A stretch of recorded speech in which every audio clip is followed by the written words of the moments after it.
Hey everybody. Sure. Today I am here with Ashanti Kunene, who's working with me on the elevator. She's our executive director, and you're in South Africa, in Cape Town, I understand. Yes, sir. Hello, greetings. Welcome. And these are some of your paintings behind you. In the background, yeah, some of my Uh, paintings. Yeah. nice. I have some Welcome to painting my colorful life. out of my frame of reference. So yeah, well maybe just to get started, you want to tell us a bit about yourself and your background, and then what attracted you to this project of, quote unquote, elevating global consciousness, whatever that means. There's so many questions in that Yeah, question. fair enough, fair enough. Let's start with just tell us a little bit about your background. Like Okay, cool. Yeah, so I mean, I was born after, a few days after Nelson Mandela was released from prison in 1990. So I'm part of the so-called born free generation. My mommy was the first Black female airport manager in the country. So I grew up, I suppose, relatively privileged. And what that meant was I attended white schools, I lived in white suburbia. We spoke English growing up. And I suppose like the townships were when I would go visit grandparents, right? So growing up, I was told that I'm amazing, I'm wonderful, I'm intelligent. The sky is not even a limit. You can be and become all that your heart desires, right? And so in terms of my worldview and how I see myself in the world, like life is this incredible adventure, you give what you take and you take what you give. And so the creation and the curation of my experiences is something that I completely own. And I suppose in contrast to that, I lost my dad to suicide when I was 14. And so answering the spiritual aspect, what has made me interested in elevating consciousness or what have you, that experience obviously meant that my father could not conquer life, but life conquered him. And so, as part of the work that I do, and part of my own practice is that I will not be conquered by life. I'm here to conquer life and have an adventure. And so, as part of the impetus, in terms of you have the free will to choose the kind of life experience you want to have. And I suppose that also refers to that what is it, a Buddhist principle of like non-attachment, like irrespective of the context, I'm still gonna find ways to be at peace and remember God and remember that I'm loved and all those things. So big roundabout, high level way. Hope I answered your question. And was your father, I think you said he was involved with politics in South Africa, or what was his what was his involvement? No, my father was a traffic officer. As a Hmm. traffic officer, he grew up fairly privileged during apartheid because they used to sell coal. His family used to sell coal before we got electricity. So thing is in the township, like everybody's buying coal from you. So he didn't quite his father said to him that we have a business to run. So school is secondary without thinking that, one day people will switch over to electricity, not necessarily coal. And so by the time he met my mom, he was a fully grown man, and my mom had gone to university and like, upward mobility and all these things. So it's also the importance of education, what education does in terms of your capacity to take advantage of opportunities later on in life. So yeah. The psychologist part of me now wants to ask you a little bit more about what happened with your father, but we don't, that's only if you want to go there. We can also leave that aside if you. Let's go, baby. No problem. I have no problem. Well, what happened? Why did he kill himself? Oh, I think now that I'm like older, I think it's this question of masculinity and patriarchy and the expectations of what it means to be a man and how male egos are crafted and cultivated. You're socialized into this idea of being an alpha. But Hmm. then, I suppose being a Black man also from the hood, you're not necessarily, you don't have the structures or the support systems to equip you to be able to be, you know, what you need to be. But at the same time, it's a question of like choice, right? My mom and my father grew up at the same time. Mom chose to go to school and make something of herself, whereas my dad, I suppose, because of his context, didn't choose to go to school. And there was a sense of entitlement to life. Life owes me something, right? And together in tandem with the inability to actually, I suppose, not necessarily work hard, but like put in the work. You can't just pray. You have to pray and work. You have to pray and do. You know, the doing goes with the manifesting and the hoping and the what have you. And so my dad, my mom was the breadwinner, but my Hmm. father, I think how I've come to understand it was that he fully expected the benefits of patriarchy without taking any of its responsibilities. And that had, Okay. you Hmm. know, consequences on how people engage with you.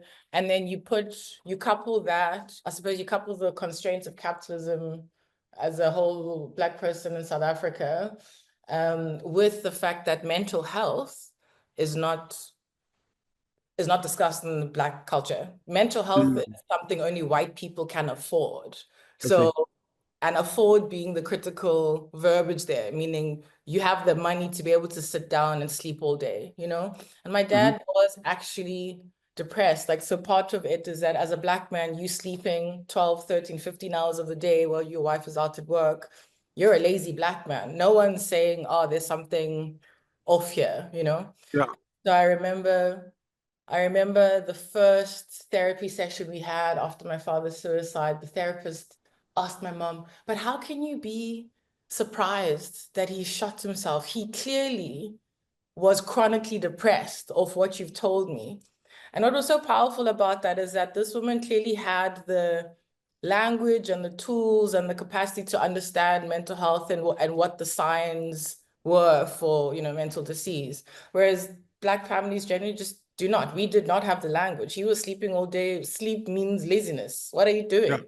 There's Right. money to be made, there's bills to be paid, children have to be raised. What's happening, And so not Mm. having the language for mental health, for all of those other aspects, or even for men to not be whatever the archetype is, that you have to be a provider, protector, and if you're not this, you're worthless. It's a Yeah. saying, broke man is like a broken hand. So go ahead. I was going to ask you a little bit about because I mean, when we're working together, you often complain about English and you want to go back into Zulu. So I assume Mm, that you grew up with that language first and sort of enculturated into that a little bit. And I'm just mhm. curious. I don't know that much about Zulu culture, kind of Yeah. I mean, ideas. look, I grew up in the New South Africa, and my mom wanted the best for us. And what that meant was you need to speak English like the white people. You need to speak English better than them because then you can go to their schools and succeed and be able to move in that space. So the code switching is important and I suppose has bearing on your capacity to even be a token. Being a token Black means like you sound correct. So that was the Yeah. first thing. And then the second piece is that, at the time it was democratic South Africa, upward mobility, Blacks could move up classes. So there was a real westernization, I suppose, that occurred in my upbringing. And the importance of being a Zulu girl in South Africa, speaking her home language came to the fore when I went to boarding school in KwaZulu-Natal. We have a province called after the Zulus because we are the largest tribe. We are the warrior tribe, which Mhm. is cool. Um, and so yeah, then I found myself unable to properly connect with fellow Black kids because I don't quite speak vernacular and I'm not white. So my English doesn't get me into the white friendship group, So I grew up in this in between liminal space, not quite Yeah. white enough, not quite Black enough. So what that meant is I had to learn how to be adaptable and get along with all sorts of different types of people because I don't have a set crew. This group thing, group mentality. Once you're in a club, that's it. That becomes your identity. I'm still looking for my club. Yeah. So identity I becomes, had one here and there. I had one for a while, but I seem to have yeah. I've lost that one. So yeah. Yeah. And so what that obviously that means that you learn how to be self-sufficient in and of oneself and you don't seek validation from the group, which is contrary to how most, I suppose, in my experience, most people are, people want to be cared to be accepted by the group. We all want to be, but caring to be is a different conversation. And so I remember you telling me about going to college and Mm. having a very annoying confrontation with Aristotle. Yeah. Um, So what happened with Aristotle? Why was that like a Yeah. major moment for you? Why did this tickle you? No, because I was in a postgraduate international relations theory class. We're learning about Aristotle and politics, no? And it is the head of the political science department taking this class, and This is he in was South Africa, or in South Africa at Stellenbosch University in South Africa. Mhm. And Stellenbosch University, by the by, is the epistemic and spiritual birthplace of apartheid as a system, as a consciousness thing, Mhm. because 9 out of the 12 prime ministers studied there, crafted their ideas and thoughts and all of that stuff there. Anyway, we're in class, we're learning now, and it's time to learn about Aristotle. And this professor had the courage. This is also, mind you, in the second year of the student movement that took place. In 2015, you had a movement called Fees Must Fall that took place across the country at different universities, because the born frees have come of age, and now they're asking about freedom and why, why is education still barred by my economic access? Yeah. Ratified. Mhm. So the political climate on campus around who gets to be human, what is freedom, all these things was like quite hot at the time we were having this class, right? But this professor thought it a good idea to teach us Aristotle as if Aristotle is the gospel of what it means to be a human, and this idea of rationality, right? Like I don't mind, like I was explaining to you, I don't mind engaging with, different thinkers and different ways of understanding the world and others, but don't talk to me as if that is the gospel truth and anything else is incorrect or illegitimate knowledge or understanding, right? So the basic crux of that was you are a rational animal is a human, and rationality is the sole preserve of white men because all people of color are natural slaves and all women are damaged beings. I will never forget reading this sentence. I need to actually find the Yeah. actual reference for you, but that thing is seared in my brain. All people of color are natural slaves. All women are damaged beings. And so therefore rationality is outside our capacity. And I remember putting up my hand to ask my professor, but prof, here I am, a whole woman of color in a class called IR theory. Okay, like if I'm not using my logical, rational brain, what am I doing? Does my presence in this class not negate what you're saying to me about Aristotle? And for the life of him, shame, he couldn't Wow. he couldn't, Wow. he shut down. It became a matter of I am now being disrespectful in his class, and for me, that was an interesting something to see a whole tenured professor not find the capacity to engage with, I suppose a challenge of the work that he knows well. So yeah, everything within context, like don't shut your brain off to learning about things and reading, but like everything with a pinch of salt. Of course. So yeah, I've been curious. Like, so you went to university, international relations. Is that what you were studying, or was that your? That's And then, kind natural. of, what was your professional kind of like? What was your sense of like goal, mission? And then, what was kind of your professional path? That you kind of took to kind of Yeah. in that direction. Yeah, so I studied international relations because I remember, I don't know, when you're choosing subjects or what have you, and you get all these different guest speakers come speak to you. We had a guy from the UN come chat to us about why international relations is pretty cool. And you get to travel internationally, you get a blue passport, like just power, dealing with delegates, all sorts of things. And that intrigued me, how states can behave as individuals, as people, how a state can be a person, essentially, and Hmm. have this kind of power on the global stage, and he who rules the frame essentially sets the terms and the pace of the game. So I went into the UN after that. I did a lot of work around, especially the switch from Millennium Development Goals to the Sustainable Development Goals. I did a lot of youth consultations and traveling for that. And I essentially understood that the UN is the closest thing we have to a global government, but it is essentially, a structure that keeps the status quo in place. I remember I was in New York, we were at a global youth summit, And I forgot his name now, but the guy who was in charge of the global youth network, he said to a room filled with 500 kids from all over the world, best of the best of the best from their universities, he said to us, "You will never work for the UN, but you can work with Wow. us." And I remember thinking, no, what do you mean I will never work for the UN? So that means that once you're in a position at the UN, you're there for, it's like a golden cage, you're there forever. So I will never find myself within the actual structure, but I'll find myself affiliated. And I found that strange, and thus begun my quest on, like, follow the power sniffs and the money. Why is that things are not feeling like they're supposed to be okay? And again, that thing about, being led by intuition, which is such a hard thing to do in a world that requires you to have a plan and like be rational.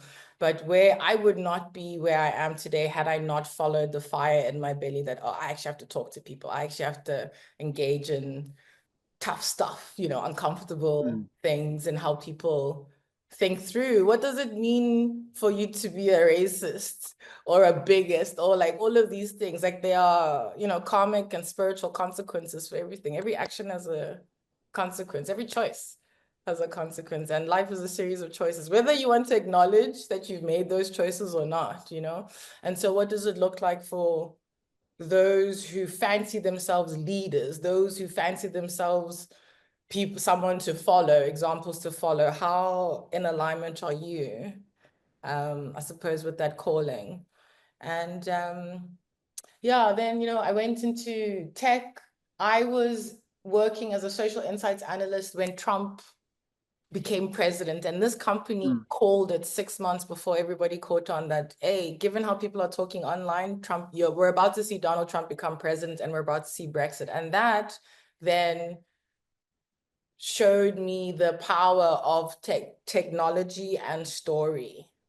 The capacity to tell stories and the capacity to control the tech that disseminates stories means you get to set the frames of what people are discussing and how, whether it be politics, money, what have you, And Trump coming into power was absolute validation of their methodology. And that's when I understood that, oh, this is not something we can shun as a tool of the elites to oppress us. We actually need to get with the program and learn how to use the tech.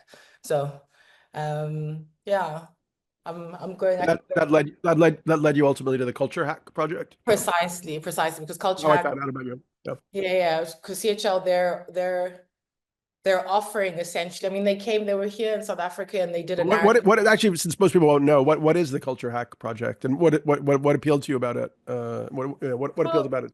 Yeah, so Culture Hack Labs have like a unique systems change methodology. It's a narrative-led systems change methodology.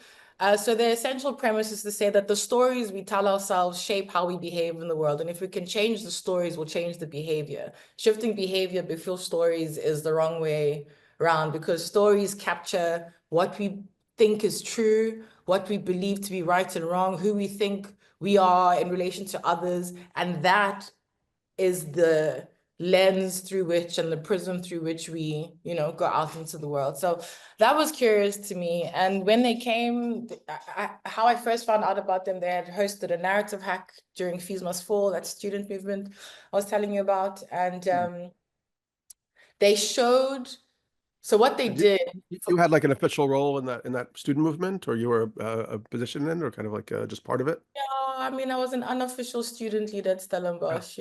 So I have a TED talk where I explain this, Mhm. but that's also the other thing that we can go off about. Like, leadership for me, I fundamentally believe is not something you choose. You have to be chosen for leadership. If you choose to be a leader, there's something about power that we need to check, especially in our context, right? So leadership was something I chose, and it took me a while to accept that mine is a voice that people listen to, whether I like it or not. And so that's why I have to speak sense every time I talk. But anyways, CHL, they basically, in a nutshell, Cambridge Analytica, but for social justice activists. If you're trying Right. to, change the world, change stories, reframe things, get us to think better about the planet, etc., this is how we can use social media and tech and like intervene and hack existing narratives. That I found amazing for my brain because the Mhm. technology, the analyst in me, and the storyteller all came together, and the social justice piece, right? Elevating consciousness, elevating awareness, making people understand that to be kind is better than to be mean, you know? Right. Um, Although people, I mean, as you're talking about all this stuff, I'm reflecting on the current moment in America, which we've talked about quite a bit, which I'm writing about quite a bit also. I mean, we're talking just, I think, 7 or 8 days, 7 days before Trump's inauguration. Collaboration, yeah. Yeah, personally, I have a lot of trepidation about what's coming, Mm, because yeah, America's sort of written him a blank check to do what he wants with the Republican Congress and Supreme Court and so on, and also obviously the new alliance with the tech billionaires who've all toggled to the right wing and are mhm, manipulating their platforms to kind of aid and abet, this kind of like takeover. So.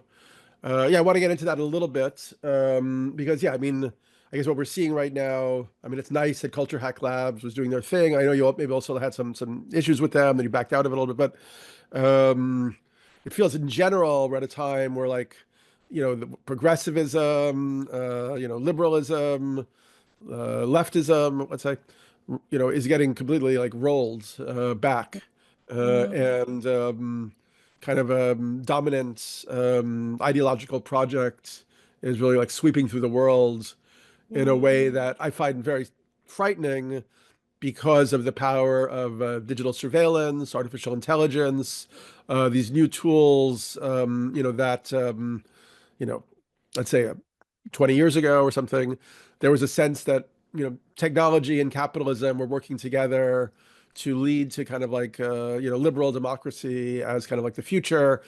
mhm, Obama was sort of believed that, China was, if we just kept giving them, tech and gave them great market, they would eventually move towards liberalism, and yeah, what we've seen is actually that these tools that everyone were so hopeful about now seem to be supporting, kind of more of a movement towards despotism, right-wing populism, and from there it actually could, get way, way worse in certain respects. mhm, So I want to get into that with you. But before we get into that, and unless you have like a quick comment, yeah, I'm curious. So then, I reached out to you, and you busted me on this rightfully when you were on my seminar, The Future of Consciousness. I was looking for, brilliant, black black people to be part of this seminar, and I discovered you and your TED Talk, and I was very happy when you spoke. I felt an immediate like resonance, kinship with you, and loved mhm, your voice and kind of like your humility and so on. So that kind of led us to this collaboration, where I'd started this kind of nascent think tank incubator project with the mhm, Tarald Gustat from Norway, who runs, the Catapult Fund and mhm. Future Fest several years ago. And yeah, but I'm kind of curious from your perspective, what was it about this idea of the elevator that inspired and excited you and made you want to like, throw your hat in the ring here, anyway. Yeah, I mean, like I had shared with you initially, one was your paper. I remember just thinking, hey, what white scientific language to talk about Ubuntu? Well, just to remind people, the paper was called "The Idealism Option," and one of the main issues or ideas that really fascinate with me is that we've sort of reached the end of the reductive materialist or physicalist paradigm or ontology, and a more reasonable, logical way of looking at the nature of reality is what's called monistic or ideal or analytic idealism, which includes philosophers like Bruno Kastrup and neuroscientists like Donald Hoffman are big promoters of it.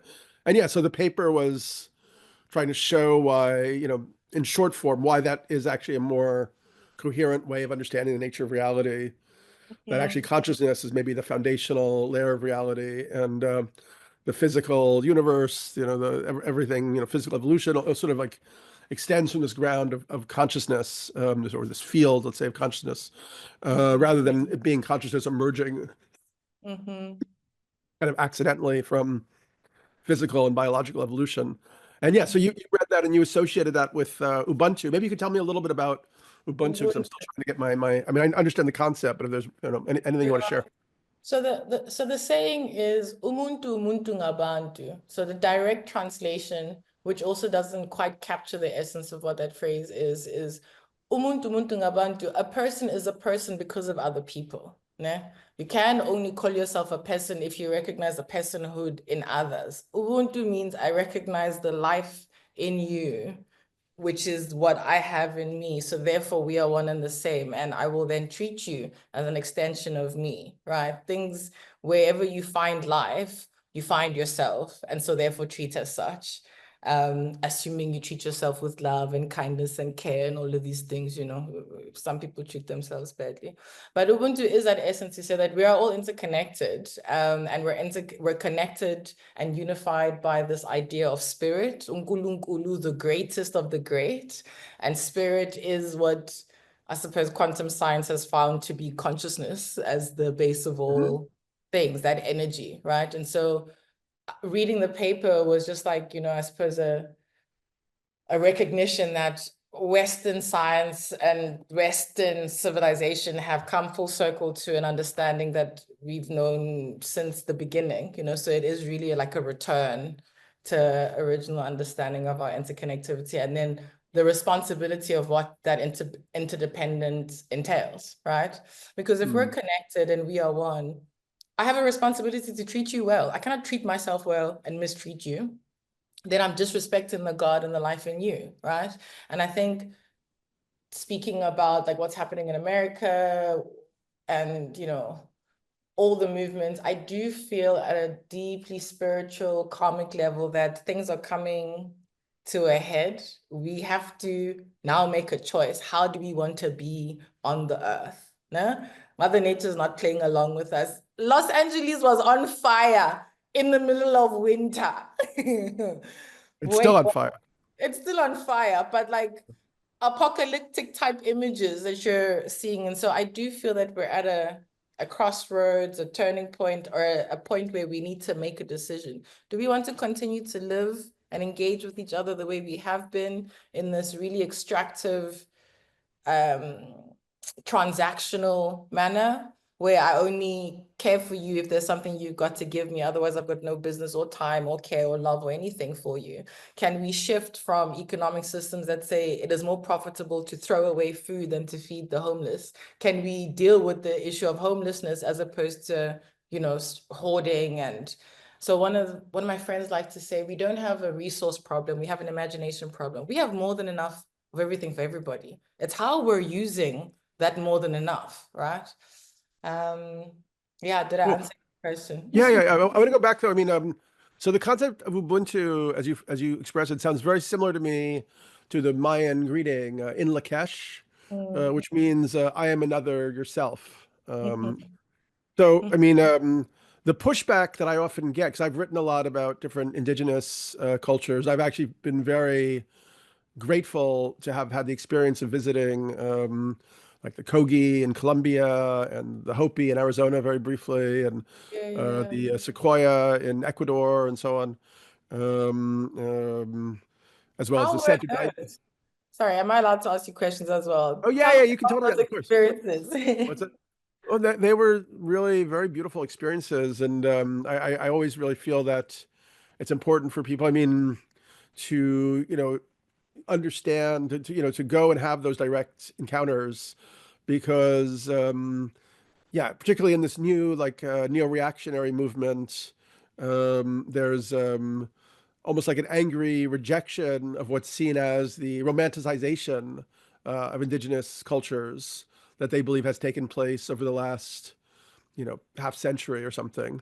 Mm, Um, and they're not, entirely wrong about that in some ways. I mean, I think there has been a bit of a romanticization, and so like, for instance, we see like, the ayahuasquero, who in indigenous cultures was often a very ambiguous figure and was sort of like a, warlock warrior on the psychic planes mm, who, as much as they could heal or use their vision to find like a food source for the tribe, they might also enjoy shooting like, poison darts on the astral plane at their mhm, various, perceived enemies and so on.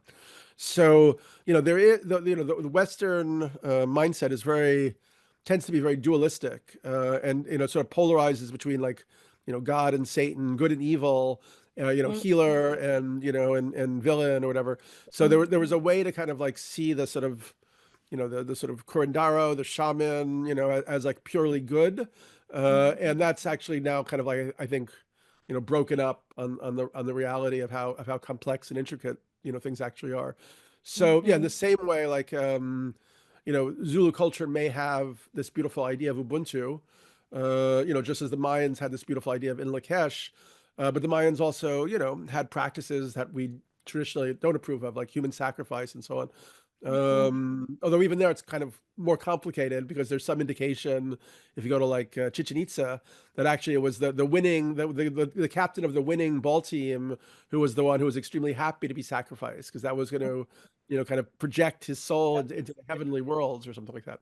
Yeah. But anyway, yes, I'm just kind of curious, like since I don't know anything, to be honest, about, Zulu society, Zulu indigenous culture, do you feel that a concept like Ubuntu was something that was, well lived and expressed, or, was it in any situation, like a human situation of complexity and there was violence, there was war, maybe even, negative things, and then in some cases there was this beauty and this consciousness. I think that applies for all things, right? Like that duality exists, but not in opposition to each other. That's why balance is important. You have night and day, light and shadow. Like there is the darkness and the hate and the love that exists within. And Ubuntu can only be Ubuntu when practiced. Otherwise, it's just an ideal, right? And so even in the attempts to practice Ubuntu in my country, for example, if you take the Truth and Reconciliation Commission that took place in 94, 96 after when we got freedom, there are critiques as to how that TRC happened. It buried some stories, it like preserved trauma for other people. But on the other hand, we're celebrated around the world as a human rights example to follow because it's centered around this idea of Ubuntu, recognizing the humanity in others, right? It's a heart posture, a consciousness posture. This is how I begin my day and engage with others before I engage, right? And it really is such a profound shift from like this individual dog eat dog zero-sum game thing that supports and props up the poly crisis and capitalism, etc. Is that y'all are not my competition, you're my collaborators. We are living in the end of days together. Do you understand? Like we don't have time to be fighting with each other, bro. Like we actually need to find ways to relate in softer ways with each other, love each other through our ugly as a society, as a collective, as families. Like we need to heal on so many different levels. And so that's the other thing about, I guess, ideal concepts or idealism is that it's easier said than done. Like this isn't easy work to love people through their ugly,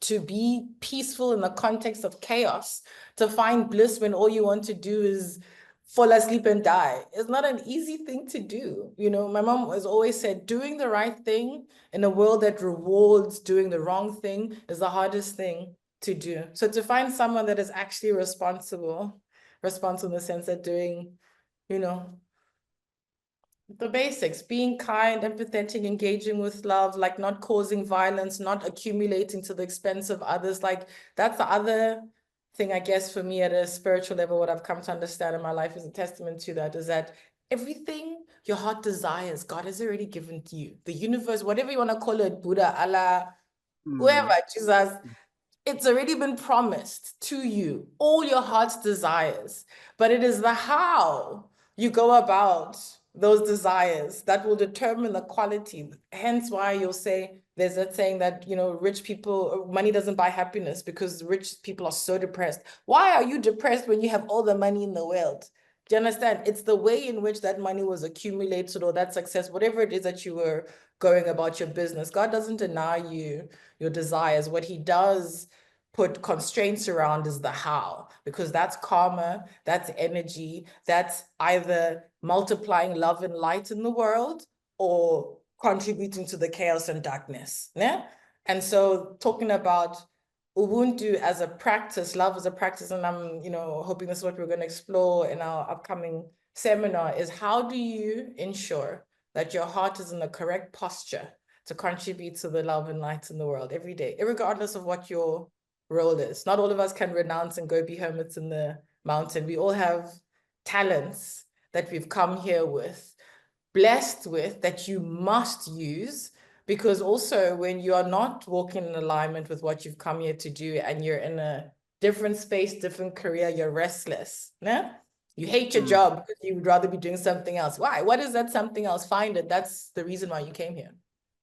The reason Cool. you came here. I got a little bit stuck. I enjoyed your speechifying there, your proselytizing, sermonizing, but I got a little stuck on the God moments. I just want to go back to that for a second. I mean, I sense that you have kind of a religious ethos, maybe to some extent even drawn from Christianity. I don't know. I mean, I can express my own kind of like I guess my ethos begins with, let's say, the monistic idealism idea that consciousness is the foundation, but then the idea that kind of local cultures, kind of ideologies, almost like sculpt or shape that like source field in different ways that resonate with like a way of knowing, a way of being.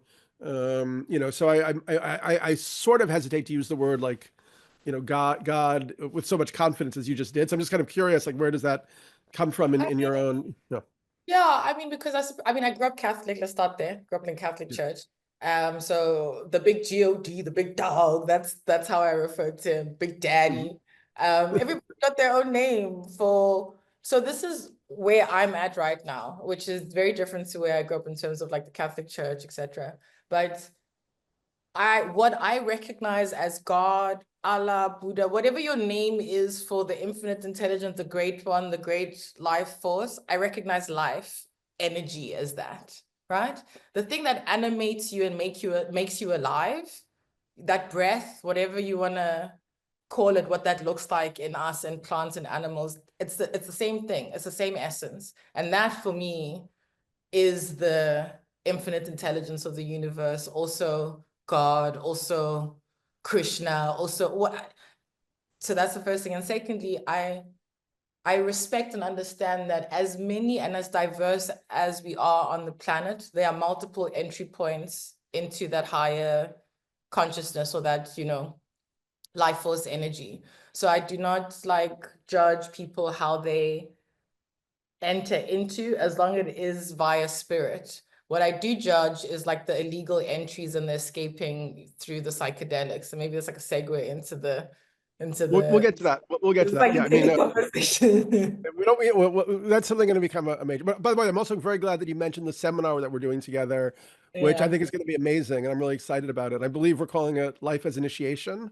Yeah, life as the elevator's first seminar. I think that's it's an interesting one for us to begin with as elevator, because life is an initiation. That goes back to what I was saying earlier about my father who was conquered by life and didn't conquer life. That's what we've come here to do. The challenges. We've signed up for the hardest spirit school in the entire universe.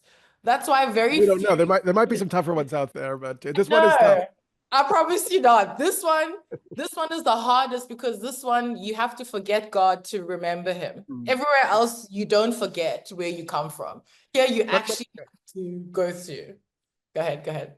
No, I was going to say that I'm also quite happy that you do have this kind of Catholic Christian framing in there, because I mean I have many great dreams the elevator become. But among them, I would love to try to build a bridge back to kind of traditional religious, people, movements, and so on. And I actually believe that, the shift from monistic idealism, from reductive scientism or materialism, is the way to do that. And the problem, what's that? That's curious. Why do you want people to go back to traditional religions? Not that I want people to go back to traditional religions. I think one of the reasons that, secular humanism, progressivism, liberalism, like basically at the moment we're at a time where the Enlightenment tradition is in peril. This whole idea that goes back to the 18th century that public reason is like a good thing, and that if you reason from first principles, you end up with a society where humans are bound together by like laws and can make decisions together and work with each other. That's really being ripped out by its roots right now by this sort of movement towards irrationality, which we're seeing in the rise of kind of like right-wing demagogues who are often like anti-vaccines, anti-science. I mean, it's very complicated for me because I also embrace a lot of mysticism and esotericism, and like yesterday I wrote about a couple of essays from the Atlantic, and one of them is about this movement called the New how do you say it? Apostolistic, Apostolic, apocalyptic. no, apolistic, no, fucking hell. Hold on one sec. Oh, that's hilarious. The new apostolic reformation. Okay. Apostolic The new Reformation. Okay. apostolic reformation.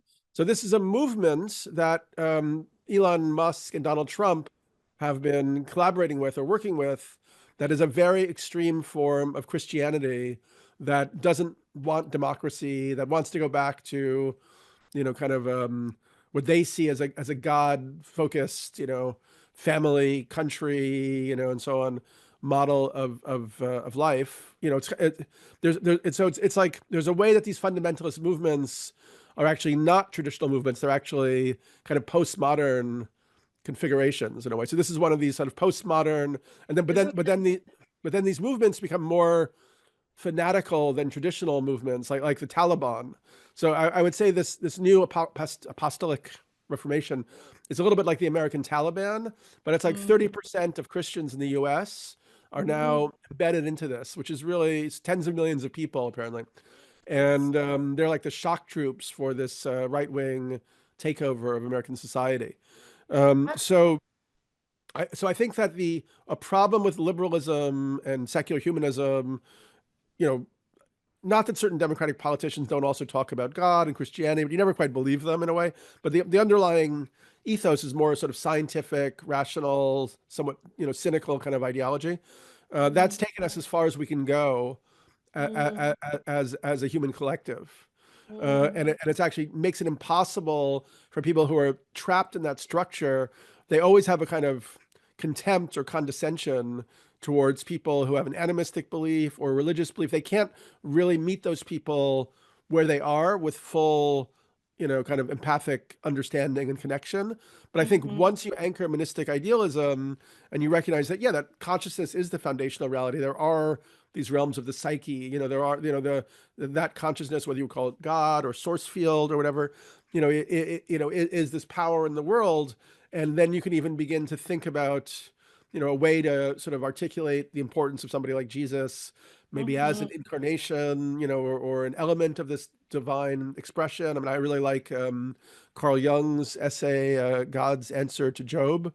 For me, it was like the most profound way of understanding, Jesus as a sort of psychological, event sort of necessary event, let's say, in human history. So yeah, so my problem is that I'm always coming from this like too intellectual place where I do all the reading, all the work, but then it's like, how do you get these ideas, moving into culture? But ideas are very important, and so it's like you never know when like a little shiver of an idea is going to be like the trim tab that like moves around a whole civilizational ship. And I've had some experience with that personally because my first book, Breaking Open the Head, which came out in 2002, was a reconsideration of psychedelic shamanism and the visionary experience. And it didn't, maybe it sold like 50,000 copies or something, but I have a feeling that book really began to shift the perception in the modern Western psyche about the value of transcendence, visionary experience, visionary plants, and so on, and sort of helped instigate this psychedelic movement, which now is like a big industry with companies that have billions of dollars in market cap, and therapy. I mean, it's kind of like retreat centers all around the world.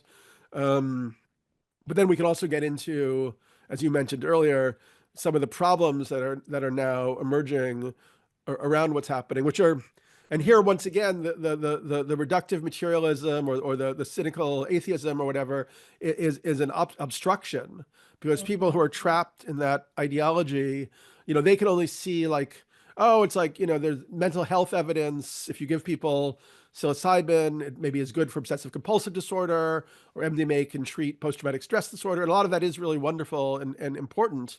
But there may also be a more subtle kind of psychospiritual dimensions to the sort of excess use of visionary plants and chemicals that 100%. have negative social consequences or individual consequences that we don't even really have in our society the language to understand. Whereas indigenous cultures might have understood it as like, spirit possession or part of what I've been doing recently is trying to find different ways to explore or anchor that. What one useful kind of What useful. structure. What's that? So yeah, so two things come up for me. So one on the new apostolic Reform. reform, ne? Yeah. Capturing what you say, 30% of the Christians. 30% or so. Yeah. So, okay, stick with me. Firstly, we are going through collectively a dark night of the soul. Everybody's got there's a spiritual moral crisis ongoing. Ne? That's the Yes. first We agree context. on that. Yes. Okay. The second thing, Christians, I'm going to say that's a very general statement I'm going to make, but broadly, you don't read your Bible. You go to church on Sunday to get someone else to tell you about your relationship with God. So we've, on the large part, outsourced the legwork, the spiritual legwork of getting to know God, which as a consequence means that you do not develop the discernment to know who is leading you astray or who is leading you closer to God. So my immediate response to that in terms of like a solution to that is like, not to Shumayela, read your Bible, check your inner voice if what you're hearing is correct. Is it because that's what's that man's name to the Erasmus lecture? He said, God will not be Paul Kingsnorth. Paul Yeah. Kingston, amazing Erasmus 2024 lecture. He articulated it so clearly. As you said, that God will not be mocked. Ne? So all your plans, whatever it is that you think you're doing, there will always be spiritual consequences for the choices and the actions. Whether or not you understand how the law works, an example would be, you fall off the balcony and then you complain that, no, I didn't know about gravity. Gravity doesn't care. Gravity is just there. This is how it works. You need to get to know the rules and behave accordingly. And so I think in the spiritual realm, there are also certain things that we need to follow. I do not, claim to know what they are, but for me and my spirit and the inner work that I've done, I know what keeps me in line and in tune with, that thing that I call God. So the psychedelic piece, because the first time I understood how widely used psychedelics was at university, but then also going to Boomfest, I think it was 2022 something, largest trance festival in the world, free use I've of been there many times. I used to speak there every time. Yeah, so the psychedelic, that was a deep culture and worldview shock for me, And so I think part of the crumbling of Western civilization is attendant with the spiritual crisis. And because you don't know God and you're not cultivating personal relationships, you're trying to find quick fixes for that lack of internal sustenance or light or relation that you're meant to have and cultivate, right? And so my main question when I did the talk was, what is it about your conscious state, your waking state, your current state of spirit that you cannot stand, that you need to go and have ayahuasca trips and aboga trips and do all sorts of kinds of psychedelics, like the overuse of them? It's one thing to be going through a dieta. You're going to do the plant once because you want to experience it. It's another thing if you're using ayahuasca as a crutch and you're doing that every other 2 weeks. It's clearly helping you deal with something that you're not dealing with on your own. And part of what I understand, I suppose, the crux of the Bible to say, at every point, God is trying to tell you not to worry, that He's got you. Don't worry about tomorrow. Don't worry about your daily bread. you are sustained in all ways, you know? And so that is easier said, I suppose, than done. What does it mean to live as if God has me every day? What does it mean to walk, what Paul Kingsnorth was talking about, walk as if I don't have to worry about tomorrow or rent? What does that mean practically when you're constrained by capitalism and white supremacy and patriarchy and all these things? You know, it's a hard path to know God. Hence why it's easy to outsource it to other spiritual gurus that can lead you astray very nicely, you know? But So, I mean, from my own perspective, like, I just, felt like, my assumption, because that was the assumption of everybody around me, was, nihilism, that essentially, there's no possible existence of a soul or spirit beyond this physical vehicle. And so therefore that was the first element of my quest, was to, either accept that that was the case, or have what felt like direct phenomenological and evidence-based knowledge that there was more. And then once I discovered that there was more, then I wanted to know more about the more. please. Oh, you know what happened to me in my brain as you said that I wanted to know more about the more. That's the bliss and pleasure of God for me. God, Yeah. universe. Once you've tasted that, oh, just it's awful in the original Yeah. sense. Awe-inspiring. God's like you can do nothing but give thanks for the sunset and the full Yeah. moon. Like, no more but the more. Yes, continue. That's exciting. Yeah, I mean, and as William Blake wrote, I think the fool, must persist in his folly until he becomes wise. So, Essentially. Yeah, I mean, yeah. I went through a number of, I went pretty far in my folly in different directions. And, I think finally, yeah, I had to go through a process of like recalibration and recovery. But Mm. I don't know if I would have, in a way, it's all part of the process, of the human, Yeah, the human process. that's curious to me. Talk to me about the recalibration, right? Because I think that was also the other thing, if I'm going to be, in the spirit of open, honest conversations and having tough conversations. So one, it was the paper, and two was you asking, right?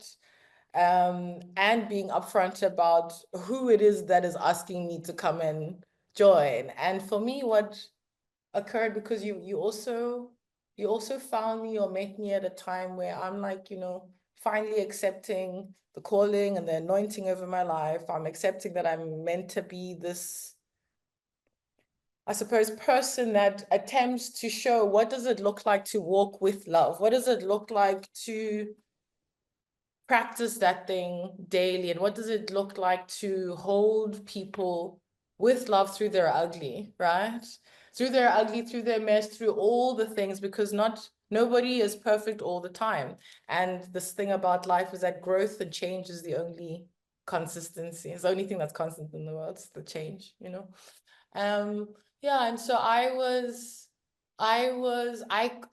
took that as a not just a sign, but like a call to action from spirit that, oh, isn't it you've been going around talking that you're this kind of girl? Come show us now. Come show us what that means in terms of like practically engaging with people and others and the storytelling. And so, yeah, when I said to you that our ancestors liked each other, Daniel, I did mean it, Our ancestors like each other a lot. And I think, again, I can't remember if I said this, but it relates to the heart posture. Is your heart posture in the correct place? Everything else will fall into line. But if your heart posture is in the correct place, is in the divine place, in the loving place, in the light place, we can do a lot of things. Yeah, well, I'm super excited to be on this, exploratory engagement adventure with you. I think it will go some interesting places, and we have a lot of ideas from this point around what we would love the elevator to do.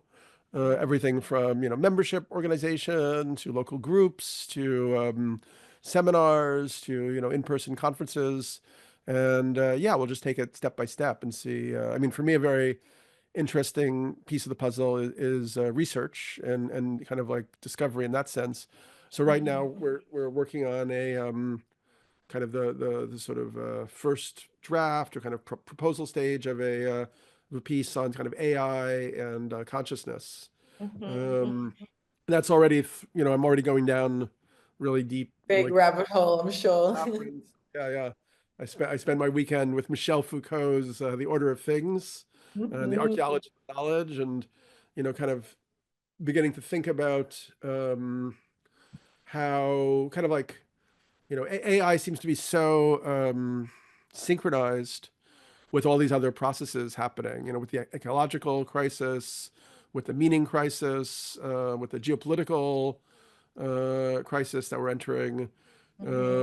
It feels like, and Foucault in that book talked about epistemes. So he made a distinction between like the classical episteme or the Renaissance episteme, which was basically, more of a logic based on an analogy and symbol. And then the efforts to, classify everything and create these sort of hierarchical models in the classical world. And then the modern world, which sort of centered human subjectivity and the sort of frailty and the sort of limits of human reason. And, humanity became the subject and object of inquiry and exploration. And now with AI, it feels like we're transitioning into something else where, human knowledge is no longer the sort of limit. Like now we're embedded in these larger networks that are able to cognize and interpret and analyze, much faster and more effectively than we are, and do it in ways that we may not even completely understand, using like, pattern and principles and so on that are a little beyond our cognitive range. So yeah, so for me, it's a very exciting exploration, and I'm also, very intrigued because, yeah, I don't think that I have much access to many people from like the African world and how they are thinking about what's happening and exploring this type of material, these types of concepts. So I'm also excited to see what you can bring in from that. And you mentioned a few thinkers that you thought were interesting, maybe in this discussion. Yeah.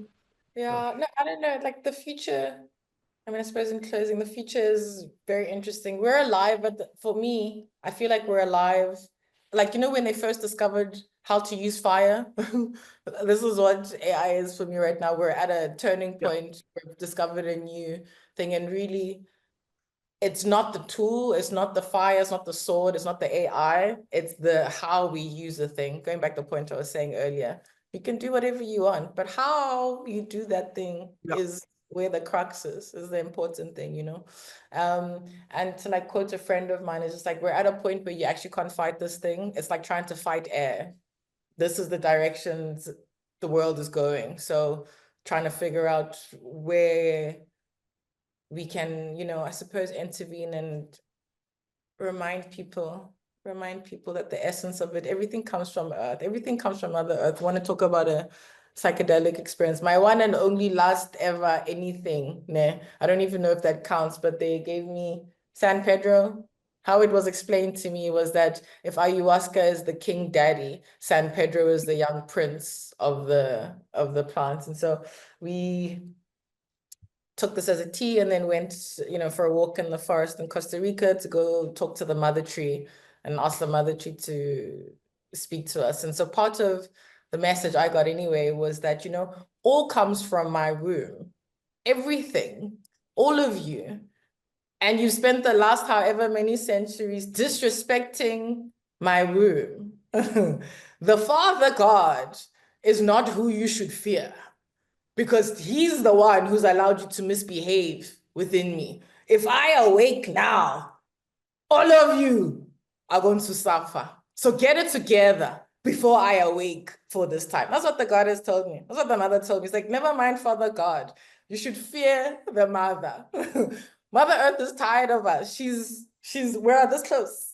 We need to get it together, spirit, in terms of our reverence and respect from her, because even this tech, whatever materials, it all comes from the earth, and we've now created things and materials that cannot return organically back to her, talking about the plastics and the whatever, what have you. We're hurting her, we've pillaged her, we've lost all respect for her. And I remember the main thing was like, how dare I reawaken at a time where everyone has forgotten, have forgotten to have reverence for the divine feminine. everything comes from me. And the men are disabusing themselves of the powers of life that was never theirs to wield in the first place. And then the women, you're crying that the men don't know how to wield power. They were never meant for that in the first place. So there's a correction that has to occur, that is occurring, and that's why you're feeling it, like the existential crises and everything. Everything is going, we need to get it together quickly because Mother Nature, we're here. We're here with her.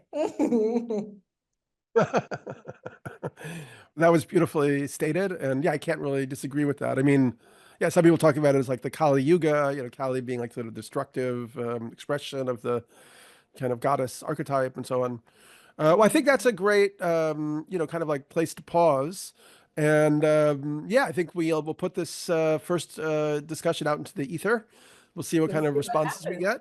get, and Yeah. then we'll do another one in a week or two. And I sort of bookmarked because you'd asked me about my experiences with the indigenous people, and I didn't really answer. I'll come back to that next time, and maybe also we'll talk a little bit more about that Paul Kingsnorth essay, I think which that'd be I had great. many thoughts about, and definitely think it's a very valuable text Yeah. for people to look at this point in time.